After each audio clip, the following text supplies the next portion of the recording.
நேர்களே, இன்றைய நிகழ்ச்சியில் சுவிசேஷகர் சுசி பிரபாகரதாஸ் அவர்கள் 1 சாமுவேல் புஸ்தகத்திலிருந்து ஒரு வேத ஆய்வை நடத்த உள்ளார். நிகழ்ச்சியை கேளுங்கள். ஆண்டவராகிய இயேசு கிறிஸ்துவின் புண்ணிய நாமத்தினாலே பீபா நேயர்களுக்கு வாழ்த்துகள். கர்த்தருக்குள் பிரியமானவர்களே, 1 சாமுவேல் 2 சாமுவேல் புஸ்தகத்தை நாம் கற்றுக்கொள்ளப் போகிறோம். உண்மையாகவே எபிரேய வேதாமத்திலே இந்த 1 சாமுவேல் 2 சாமுவேல் என்று பிரிக்கப்படவில்லை, ஒரே புஸ்தகமாகத்தான் காணப்படுகிறது. நம்முடைய தமிழ் வேதாமத்திலே அல்லது ஆங்கில வேதாமத்திலே அல்லது கிரேக்க அந்த மொழிபெயர்ப்பிலே 2 பகுதிகளாக பிரிக்கப்பட்டிருக்கிறது. இந்த அருமையான இந்த புஸ்தகமானது கிமு 980 ஆண்டுகள் அந்த அடிப்படையிலே அந்த காலத்திலே அது எழுதப்பட்டது. இந்த புஸ்தகத்தை எழுதியது யார் என்று அங்கு குறிப்பிடப்படவில்லை.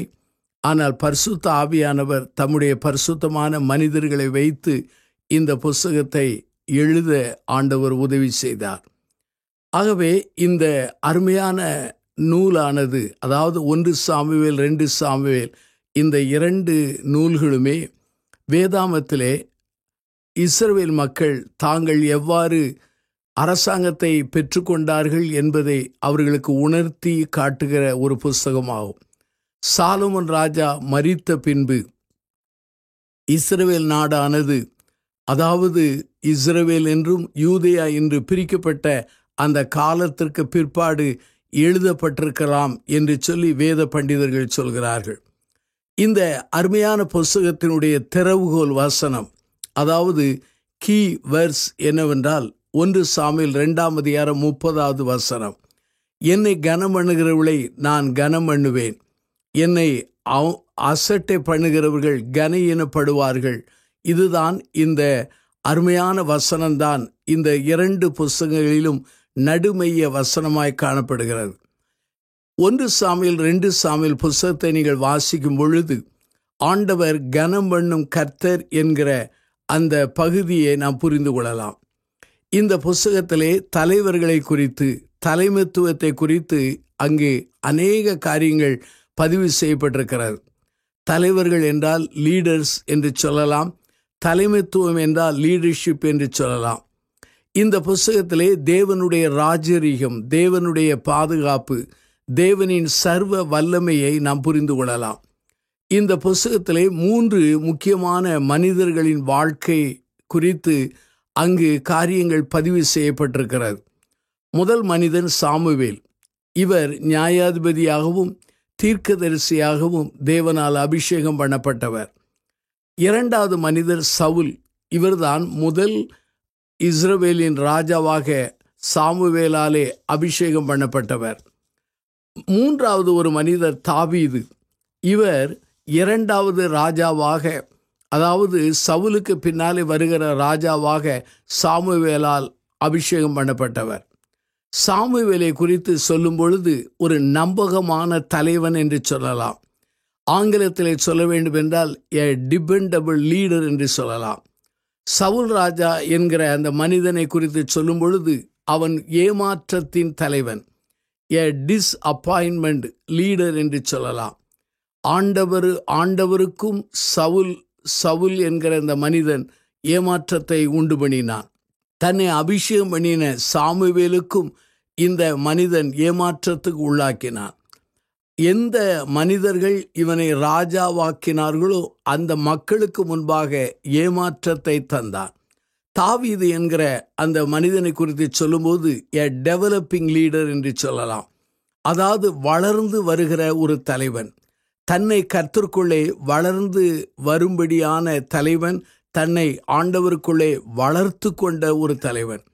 சாமுவேல் பிறக்கும் காலத்திலே தலைவர்கள், நல்ல தலைவர்கள் இல்லை. தலைவர்கள் இருந்தார்கள், ஆனால் மோசமான தலைவர்கள் அங்கே காணப்பட்டார்கள். ஆகவே சரியான நல்ல தலைவர்கள் இல்லாத ஒரு காலம், நல்ல தலைவர்கள் இல்லாத ஒரு வெற்றியிடம் நிறைந்த ஒரு காலம். இன்றைக்கு கூட நம்முடைய குடும்பங்களிலே, சபைகளிலே, கிறிஸ்தவ ஸ்தாபனங்களிலே, ஏன் அரசியலிலே, சமுதாயத்தில் கூட தலைவர்கள் ஏராளம் பேர் இருக்கிறார்கள். ஆனால் நல்ல நேர்மையான முதிர்ச்சியான பிறர் நலன் காணும் தலைவர்கள் இந்நாட்களில் இல்லை. நாம் தலைவர்களுக்காக ஜெபிக்க அழைக்கப்படுகிறோம். 1 சாமுவேல் 3:1 நீங்கள் வாசித்து பாருங்கள். அக்காலங்களிலே கர்த்தருடைய வசனம் அபூர்வமாயிருந்தது, பிரதிச்சமான தரிசனம் இருந்ததில்லை என்று சொல்லப்பட்டிருக்கிறது. அதனுடைய பொருள் என்ன? அங்கு தேவனுடைய வெளிப்படுத்தல் இல்லை, நோ ரெவலேஷன். அதே சமயத்தில் ஆண்டவருடைய குறுக்கீடுகள் செயல்கள் வெளிப்படையாக காணப்படாமல் இருந்தது.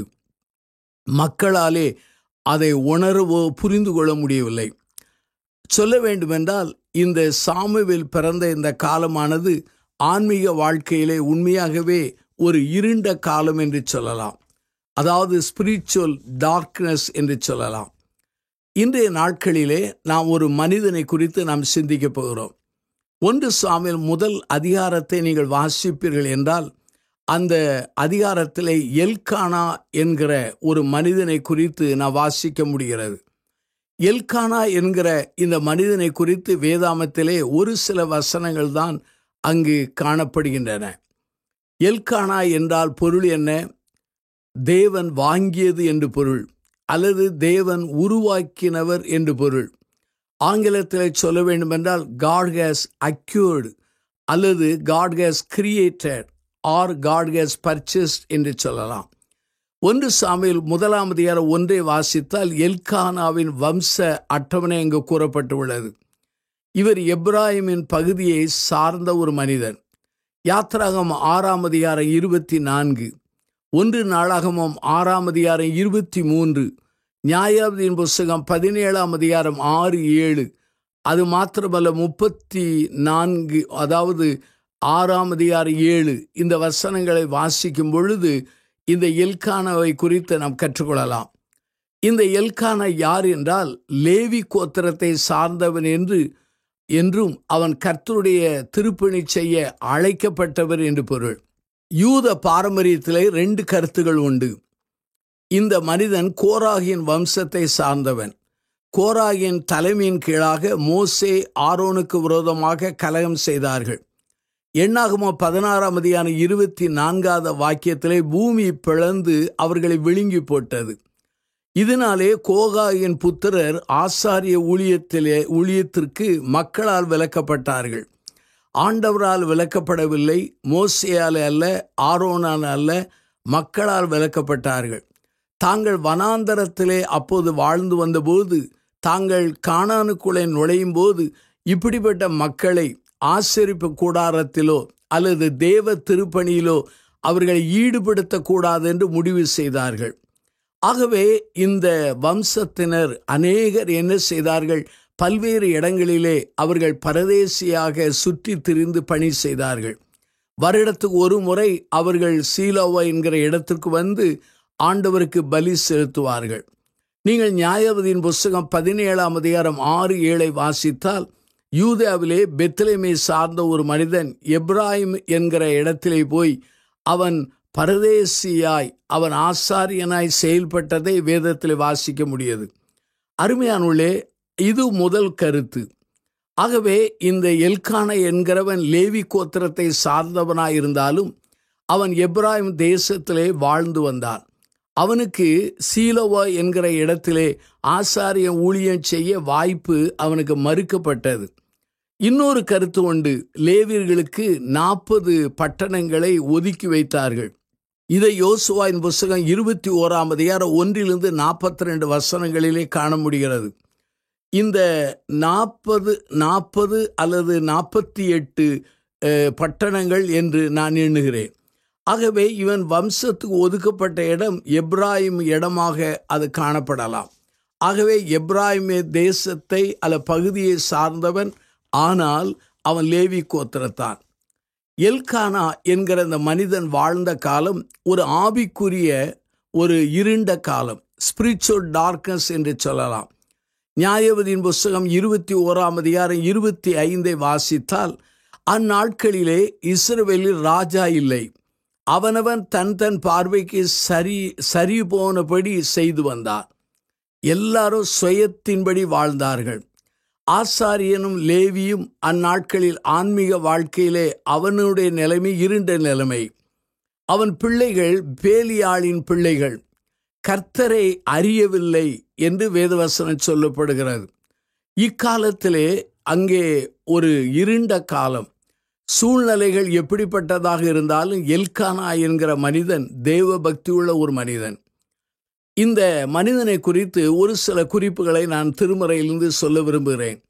சூழ்நிலைகள் எதிர்மறையாக இருந்தாலும் இவன் கர்த்தரை நேசித்த ஒரு மனிதன். வேதாமத்தை வாசித்து பாருங்கள். வருடத்துக்கு ஒரு முறை சேனைகளின் கர்த்தரை பணிந்து கொள்ளவும் அவருக்கு பலியிடவும் வருஷந்தோறும் தன் ஊரிலிருந்து அவன் போய் வருவான்.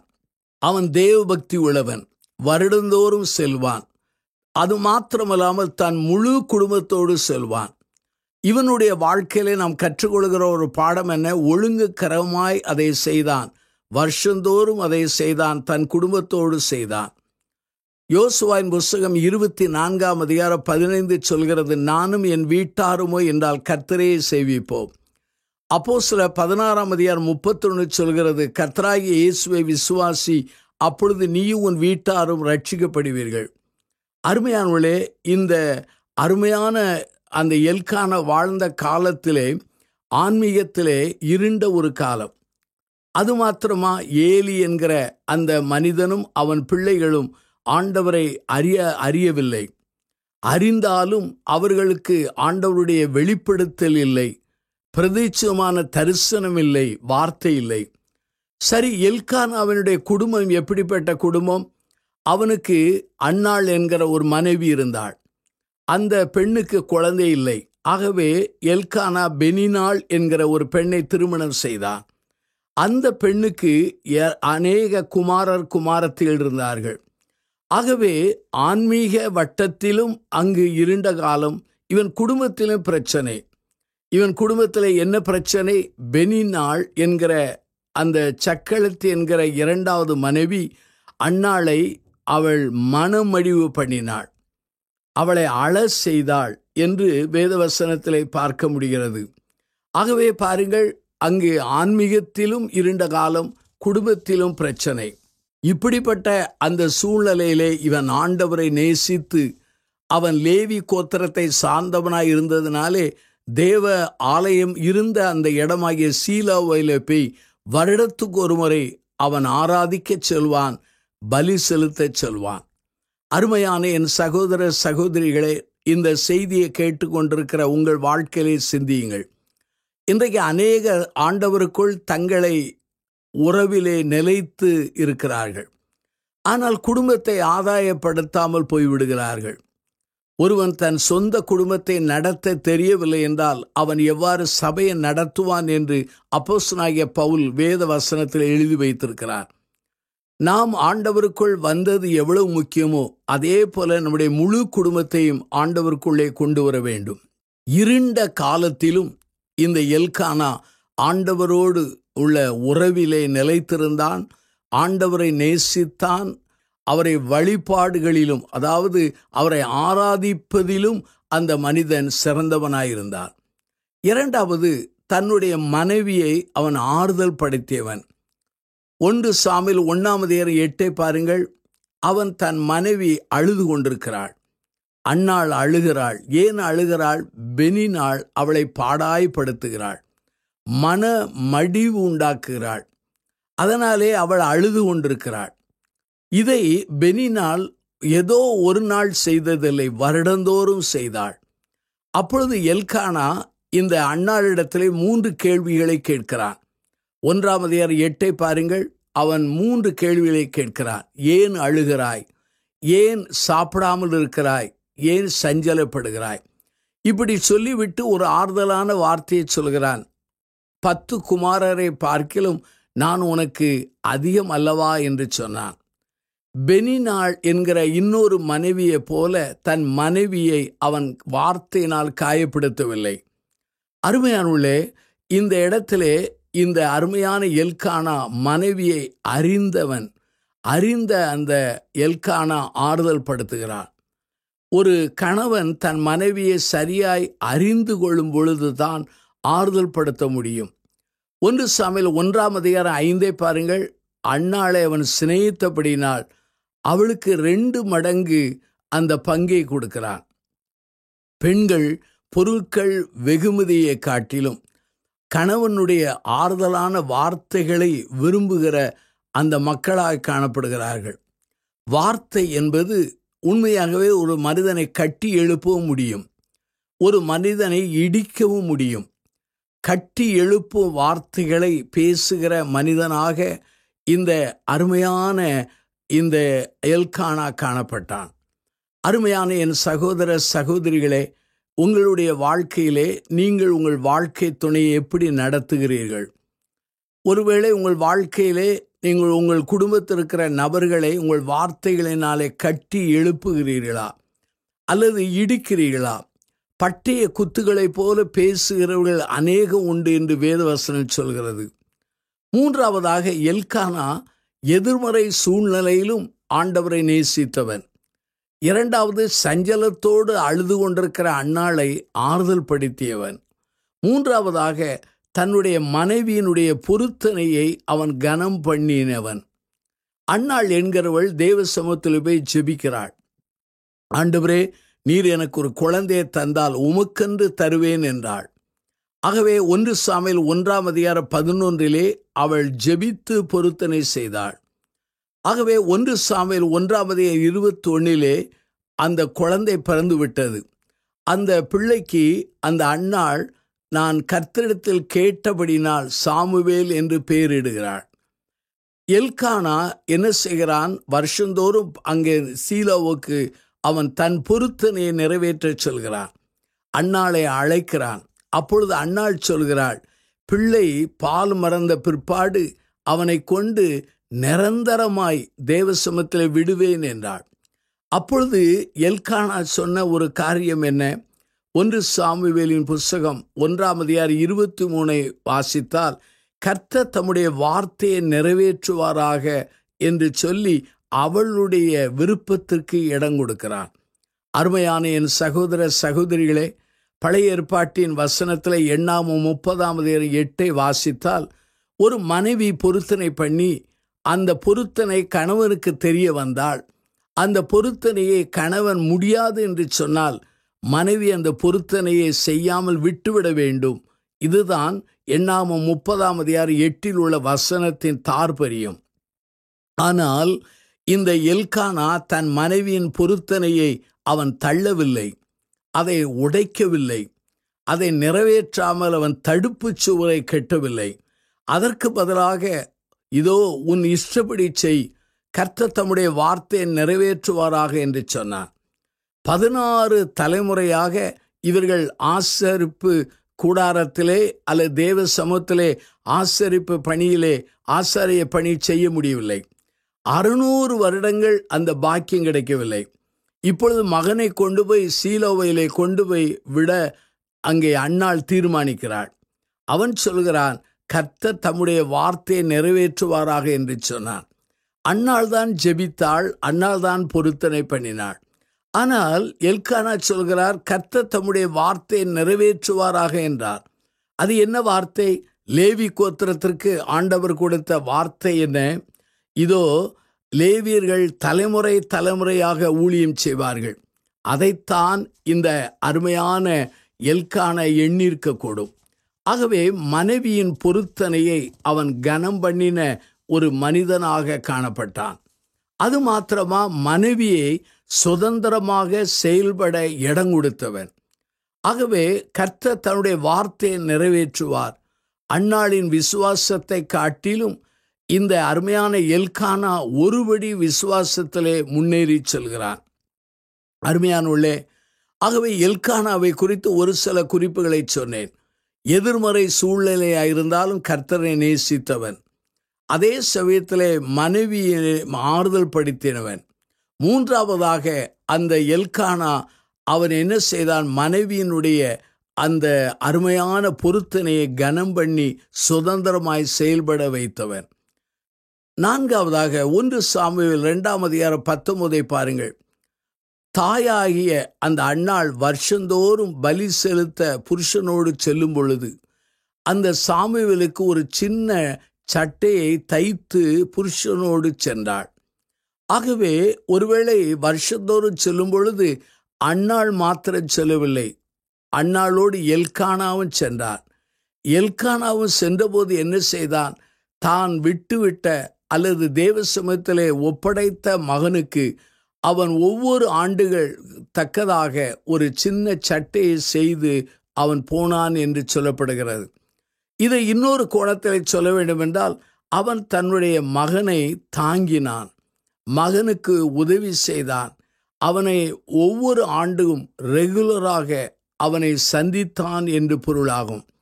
அருமையானவர்களே, பெற்றோர்கள் பிள்ளைகளை அவர்கள் தாங்குகிறார்கள் ஒரு காலத்திலே, பிள்ளைகள் இள வயதாக இருக்கும்போது. ஆனால் பிள்ளைகள் பெற்றோர்கள் முதிர் வயதாகும்போது பெற்றோர்களை பராமரிக்கிறார்கள். ஆனால் இக்காலத்திலே காலம் மாறிவிட்டது. அநேக பெற்றோர்கள் பிள்ளைகளை பராமரிப்பதில்லை. அநேக இடங்களிலே பிள்ளைகள் வயதான பெற்றோர்களை பராமரிப்பதில்லை. ஆனால் மனிதர்கள் மாறிவிட்டார்கள். வேதாகமம் மாறவில்லை, வேத வசனம் மாறவில்லை. இந்த அருமையான எல்கானாவை அங்கு ஆசீர்வதித்தார் ஆசாரியன். அருமையான என் சகோதர சகோதரிகளே, உங்களுடைய வாழ்க்கையை நீங்கள் சிந்திக்க வேண்டும். அங்கே ஏலி என்கிற அந்த ஆசாரியன் ஆசீர்வதித்ததினாலே எல்கானாவுக்கும் அன்னாளுக்கும் அங்கே 5 பிள்ளைகள் பிறப்பதை நாம் காண முடிகிறது. அருமையானவர்களே, இந்த எல்கானா என்கிற பக்தி நிறைந்த தகப்பனாலும் பக்தி நிறைந்த ஜெபம் நிறைந்த இந்த தாயாலும் அங்கே சாமுவேல் என்கிற ஒரு அருமையான தீர்க்கன் உருவாகிறான். அருமையானவர்களே, சாமுவேலை ஆண்டவரிடத்திலே கேட்டாள் அன்னாள். ஆனால் சாமுவேலை இஸ்ரவேல் மக்களுடைய காரியங்களை தீர்ப்பதற்காக ஆண்டவரே கொடுத்தார். அருமையான என் சகோதர சகோதரிகளே, இந்த இடத்திலே 16 தலைமுறைக்கு பின்பு 600 ஆண்டுகளுக்கு பிற்பாடு அதே ஆசரிப்பு இடத்திலே, சீலோவா என்கிற இடத்திலே, தேவ சன்னிதானத்திலே ஆண்டவருக்காக பணி செய்கிற ஒரு அருமையான அடியானாக இந்த அருமையான சாமுவேல் நியமிக்கப்பட்டான். இந்த செய்தி ஒரு நல்ல தகப்பனுக்கு முன்மாதிரியாக காணப்படுகிறது. இந்த எல்கானாவிடத்திலிருந்து நாம் கற்றுக்கொண்டதையும் நம்முடைய வாழ்க்கையும் ஒப்பிட்டு பார்க்க வேண்டும். பழையகால திராசிலே, அதாவது 2 தட்டுகள் உண்டு. ஒரு தட்டிலே எல்கானாவை வைத்து கொள்ளுங்கள், இன்னொரு தட்டிலே உங்களை அதிலே வைத்து கொள்ளுங்கள். மறுமதிப்பிட்டு பாருங்கள். எல்கானாவின் நல்ல பண்பு நம்முடைய வாழ்க்கையில் உண்டா? எல்கானாவினுடைய சிறந்த பண்பு நம்முடைய வாழ்க்கையில் உண்டா? இதை நாம் சிந்திக்க வேண்டும். அநேகருடைய உணர்ச்சிகளை, அநேகருடைய மனதை காயப்படுத்துகிற அந்த நிலையில் இருக்கிறோமா? அல்லது எல்கானாவை போல ஆறுதல் படுத்துகிற, பிறரை கனம் பண்ணுகிற, பிறருடைய முடிவுகளை, தீர்மானங்களை அல்லது பொருத்தனைகளை கனம் பண்ணுகிற அடியாராக நாம் வாழுகிறோமா என்பதை நாம் சிந்திக்க அழைக்கப்படுகிறோம். இந்த எல்கானாவின் வாழ்க்கை நமக்கு ஒரு அறைகோலான வாழ்க்கை. நல்ல ஆவிக்குரிய தகப்பன்மார்கள் உருவாக நாம் ஜெபிக்க வேண்டும். அப்போஸ்தலனாகிய பவுல் சொல்லும் பொழுது சொன்னார், உங்கள் மத்தியிலே ஏராள உபாத்தியர்கள் இருக்கிறார்கள், ஆனால் தகப்பன்மார் இல்லையே. நம்முடைய வாழ்க்கையிலே நல்ல தகப்பன்மார் குடும்பங்களிலே, அதே சமயத்திலே ஆன்மீக வட்டாரத்திலே, சபைகளிலே உருவாக நாம் ஜெபிக்க வேண்டும். ஆகவே இந்த எல்கானாவின் வாழ்க்கை நமக்கு அறைகோலான வாழ்க்கை. இந்த எல்கானாவை போல நாம் மாற நம்மை அர்ப்பணிப்போம். நம்மை தத்தம் செய்து ஜெபிப்போம். கண்களை மூடி பிரார்த்தனை செய்வோம். அன்பின் பிதாவே, இந்த நல்ல நாளுக்காக நாங்கள் நன்றி சொல்கிறோம். இந்த செய்தியை கேட்கிற ஒவ்வொரு மக்களையும் ஆசீர்வதியும். பரிசுத்த ஆவியானவர் தாமே அவருடைய உள்ளங்களை கிளறி அல்லது அவர்கள் உள்ளங்களை உணர்வடைய செய்து நல்ல தீர்மானம் செய்ய பலந்தாரும். எல்லாவற்றையும் ஆண்டவராகிய இயேசுவின் நல்ல நாமத்தினாலே தாழ்த்தி ஜெபிக்கிறோம் ஜீவனுள்ள பிதாவே, ஆமென். நேயர்களே, இன்றைய நிகழ்ச்சியில் சுவிசேஷகர் சுசி பிரபாகரதாஸ் அவர்கள் நிகழ்த்திய வேத ஆய்வை கேட்டீர்கள். இதன் தொடர்ச்சியை அடுத்த நிகழ்ச்சியில் கேட்க தவறாதீர்கள்.